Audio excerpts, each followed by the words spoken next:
ইমানদার খেলাধুলা কেন্দ্রিক যে উন্মাদনা আছে, এগুলো ইমানদার কখনো নিজের গায়ে মাখাতে পারে না, বা এগুলোর মধ্যে ইমানদার জড়াতে পারে না। এটা তার ইমানের সাথে যায় না। পৃথিবীর যে খেল তামাশার বিশাল আয়োজন, আমোদ ফুর্তির যে মহা আয়োজন, এটা মূলত যারা আখিরাতে বিশ্বাস করে না তাদের জন্য, যেহেতু দুনিয়াতেই তাদের সবকিছু, অতএব তারা যা খুশি এখানে করে যাবে। ইমানদার আনন্দ করবে, ফুর্তি করবে, কিন্তু শরিয়ার সীমানার মধ্যে থেকে।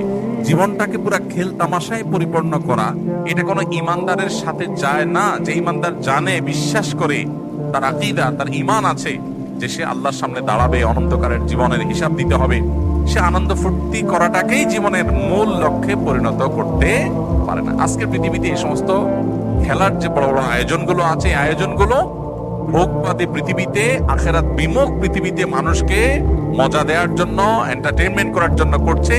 এর পেছনে মানুষকে ঈমান থেকে বিচ্যুত করা, দিন বিমুখ করা, এই লক্ষ্য উদ্দেশ্য যেমন আছে, আবার এর পেছনে রয়েছে, আমাদের সবার জানা আছে যে এর পিছনে বিলিয়ন বিলিয়ন ডলারের বিজনেসের স্বার্থ জড়িয়ে আছে। যেটাকে আমরা খেলা মনে করছি, এটা আসলে খেলা না, এটা আসল খেলা। অতএব সেই খেলার গুটি হচ্ছে আমি।